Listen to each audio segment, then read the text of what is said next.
Ooh, I have not done one of these videos in quite some time. We will be ranting. I mean, when I say ranting, I am going to get pretty passionate. I'm going to get very fiery about the upcoming 2020 Major League Baseball season and the fact that JT Realmuto, the best catcher in baseball, is going to get screwed if this new proposal goes through. And also, we'll talk about the meat and potatoes as to why a lot of people don't agree with this 2020 proposal. So make sure you guys watch all the way until the end. I promise you, this is the one video where you're going to learn a lot. So it's a good idea to watch as much as you can. Make sure you guys subscribe because we're trying to get to 200,000 subs before opening day, whenever that is. And also, if you want to see more MLB recaps, make sure you slap a like on this one. But we have some breaking news. Now, this one is kind of, there's a line in the middle, and I want you guys to let me know in the comment section down below, which side are you on? So Armando Galarraga, if that name doesn't really ring a bell, let me joggle your memory real quick. A decade ago, I think it was 10 years ago, Armando Galarraga threw a perfect game against my team, the Indians, but it didn't count as a perfect game because Joe West, the first base umpire, completely botched it. If you guys have ever played MLB The Show and you can hear Matty V say, and he botches it. I mean, Joe West is the living example of what when he botches it means, because he threw a perfect game, but he called him safe. How do you call him safe? It wasn't even close. So Armando wants MLB to go back and reverse that call and officially give him a perfect game. I understand where he's coming from. I feel so bad for the guy, but considering it happened 10 years ago, I'm on the side of I want it to happen more than anything, but I don't think it's realistic to go back and say that we should reverse that, because this will open the floodgate for everyone who's ever had a call go against them come out and say, I want this reversed as well. So, I mean, yes, I want him to have the perfect game, but unfortunately, just because of the Pandora's box it would open, I don't think it can get done. So guys, please let me know in the comment section down below, do you think that MLB should reverse it, or do you think it's not realistic? So I told you guys in the intro that I was going to rant a little bit, and here it is. So we're done with the breaking news about Armando Galarraga. I really wanted to start off on kind of a different note, but now it's time to get down to the nitty-gritty. I need to focus right now, okay? So we're going to talk about the brand new MLB proposal that the owners have approved. So the owners have already said, yes, we're good with this. We're good to go. Send it to the Players Union and see what they think. So the biggest rules or the biggest requirements that would happen this year is the fact that there would only be 82 games. So pretty much half the season would be played. They would delay the All-Star game from the first week of July. I don't know if they would have them, but they would at least think about delaying it to maybe the middle of the 82 games. So 82 game schedule. So that's the first bullet point. The DH will officially be universal. So if you're a Rockies fan, great news for you. You don't have to have Daniel Murphy over there at second base. You can maybe use Brennan Rodgers, who was your top prospect. Put him at second base. He's got pretty good defense, and allow Daniel Murphy to do his job and absolutely rake. Same goes for the Mets. You can use Yoenis Cespedes. So I might make a full in-depth video about this. So if you want to see that video, slap a like. So again, the first two bullet points, 82 games, a universal DH in both leagues. 14 teams will be in the playoffs. So the reason why they're expanding that is because they want to bring in as much revenue as possible. So if you guys don't know, 40% of an MLB team's revenue stream is from the attendance that you get at ball games. So because they're not going to be playing with fans, they want to extend the brackets, get as much revenue as possible. And the last but not least, the revenue will be split 50-50. This is where I have to get passionate. This is where I have to push back against the owners. So I'm going to try my best to articulate myself in a way that isn't annoying, but also gets the job done. So let's talk about this real quick. The 50-50 split is that's not the ceiling. The owners also will be paying the players on a prorated basis. So for example, if you guys have no idea what a prorated contract or prorated whatever it is. So let's say, for example, my gym membership, right? So I haven't been to the gym in 2 or 3 months, and I haven't paid for the gym. Why is that? My gym was able to prorate me the difference because they closed down. They're not going to be open, so they're only accepting my money once they officially open. So that's exactly what's going to happen with Major League Baseball. So if they start in July, that is when they're going to be able to get their money. So they're not going to be paid the full rates for April, May, June. In July, once the season actually starts, that's when they'll get their prorated salary. But on top of that, they also want to have a 50-50 split. So the best example that I can give as to why this proposal is not going to go through is because of JT Realmuto. JT Realmuto, the best catcher in baseball, is going to get boned absolutely screwed if this proposal goes through. The reason why I say that is because he just lost his arbitration case with the Phillies. So he's still going to get paid $10 million, which is a good amount of money, but that would only apply if it was a full 162 game schedule where he's getting $10 million. Now you have to cut that in half because the players now have to share 50-50 with the owners. And then on top of that, it's going to be a prorated salary. So that $10 million for the best catcher in baseball now becomes maybe $4-5 million. Now I understand the argument where people say, Fuzzy, $5 million is still a lot of money. Yes, it is a lot of money to you and I. But for the best catcher in baseball, a premium position, $10 million is a good amount. $5 million is almost nothing, but if you equate it down to 3 or 4, which he might actually get paid after taxes, it's not worth it. The reason why it's not worth it is because 82 games, you can get injured. For $3 or $4 million, you can risk becoming a free agent in 2021, which is what JT Realmuto is expected to be. A free agent next season after this, whatever the 2020 baseball season is going to be called, the shortened season or the quarantine season, whatever you want to deem it as, JT is the #1 player that can get screwed the most because if he gets injured, one, he did it for $6 to $7 million less than what he was expected to make in 2020, and number two, teams will not want to give an injury-prone catcher a full contract. Let's say he was going to get paid $150 million.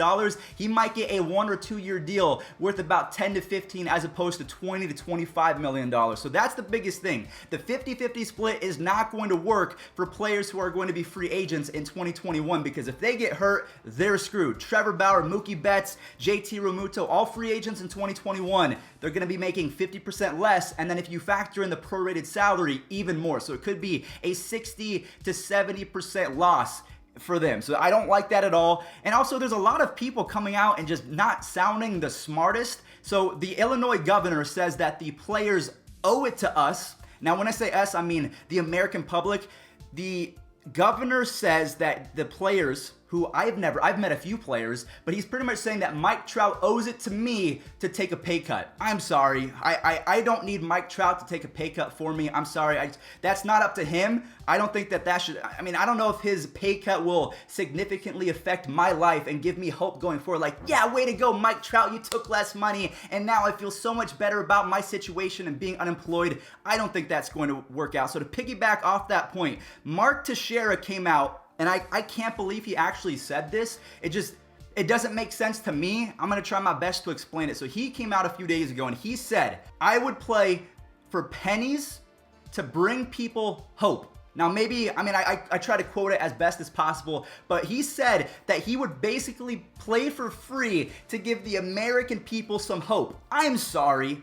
I'm really sorry that this might sound a little bit condescending. I don't need Mark Teixeira or Bryce Harper or Giancarlo Stanton or Aaron Judge to give me hope. You know who gives me hope and inspiration? The nurses and the medical professionals that are working 80 hours a week to try and fix the country. I don't need Mike Trout to play for free to make me feel better about myself, okay? So that's the first thing. I understand what Mark Teixeira is trying to say. He's trying to galvanize everyone and really look at the situation as glass half full. I can appreciate that, but it doesn't make sense considering most of the players, I talked about this a few days ago, 46% of players that played one game in 2019, or at least one game, they were drafted from the 6th round and beyond. What does that usually mean? They had a pretty low signing bonus compared to the guys drafted in the 1st and 2nd rounds, and they're not going to have any endorsements. So let's say that you're Pete Alonso. You have Cameo, where you're getting paid $200 and something just to say 50 words and then send it to someone for their birthday. You have endorsement deals. But if you're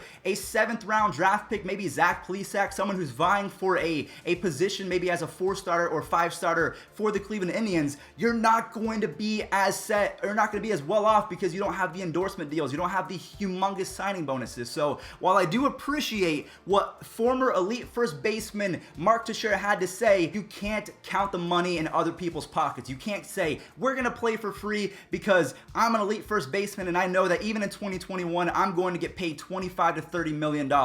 That's his mindset. I can appreciate that. I want baseball back more than anyone considering it's my freaking job. I want baseball back, but some of these statements don't make sense. The Illinois governor is saying the players owe it to us. I don't think so. I honestly don't think that the players taking a pay cut would inspire me to go lose 50 pounds and look at life in a different fashion, especially if I'm unemployed. So I don't understand what Mark Teixeira is saying. And honestly, Alex Wood, he came out and also disagreed with Mark Teixeira. Now, he called Teixeira stupid. I wouldn't go that far because, again, Teixeira, he works for ESPN. He's trying to save face. He's trying to make sure that ESPN has something to talk about because if NBA is canceled, if MLB is canceled, ESPN is in a world of hurt because, you know, The Last Dance can only happen for so many days. So when are they going to have to start talking about football again or baseball again, and not every single topic is about LeBron versus Michael Jordan or Michael Jordan and his gambling habits? So I understand the route that Teixeira is taking, and I kind of get what Alex Wood is saying because I'm in the same boat, but I don't think that Mark Teixeira is stupid for giving his opinion. I appreciate him wanting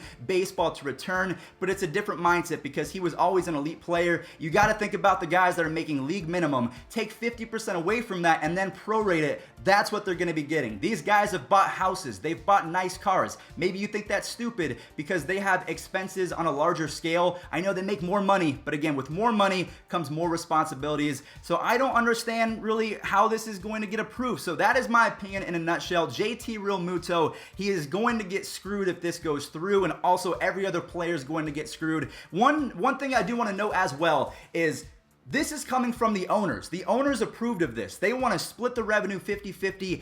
These are the same guys. So you want me to feel bad for these owners? I went to a Dodgers game a couple years ago with my dad and brother. I said, Dad, you drove all the way 4 to 5 hours from Las Vegas to LA. Let me get the bill. Let me get the Dodger dogs. Let me get the beer. I mean, 2 beers and a hot dog later from myself. I think I spent $60 or something like that. So those are the same guys that you're defending. They're already worth billions and billions of dollars. They charge you up to you know what for a hot dog and beer. I'm pretty sure for $60 you could feed yourself for an entire month on hot dogs and the buns. So that, I mean, they skim you on every single facet of making money. And then they also made an all-time high in revenue back in 2019, 2018, 2017. The revenue for MLB continues to go up, but now they're saying, we need some help. Players, please give us 50% of your revenue after we've already prorated your salary. It doesn't make any sense to me. As a baseball content creator, I want baseball back more than you because I needed to pay my rent. So I want it back yesterday, but it just doesn't make sense. This deal is not going to get approved. Now, I do think that the universal DH is going to get approved, so expect that to go through. And also, I think the 14 teams in the playoffs, that might go through as well. The 82 games, fine by me, but the 50-50 split, most likely not going to get approved. And also, just to cap off what JT Realmuto, the whole situation behind him, since he lost the arbitration case, he's already mad at the Phillies. I'm expecting him to either sit out, because if he gets injured, I mean, he's saying say la vie to $50+ million in a contract in 2021. But also, because of what's happened behind the scenes, he might not sign with the Phillies. He could go to the Mets, who are really high on JT Realmuto. They do have Wilson Ramos, but even though Ramos is pretty good, JT is the best catcher in baseball. Now, he's not as good as prime Buster Posey, an MVP candidate player, but Realmuto, he can run, he can play defense, he can hit 25, 30 home runs. He is the real deal, and he deserves at least 15 to 20 million dollars,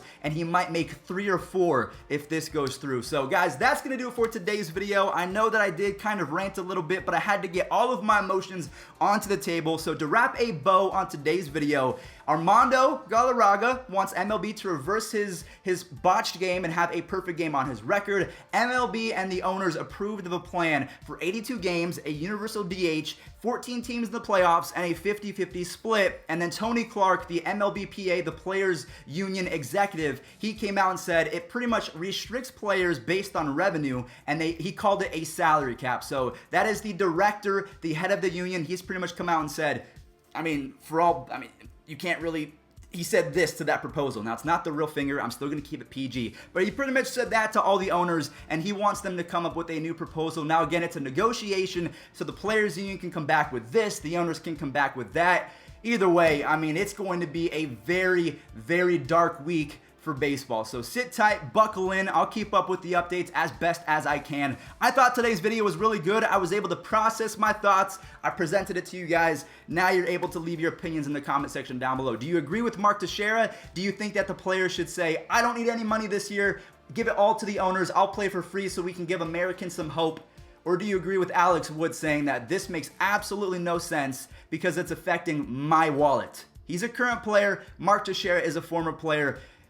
I mean, they carry some weight because they both played the game, but very differing situations. So what side are you on? Let me know. Make sure you guys subscribe. Make sure you guys leave a like. This is a crazy time.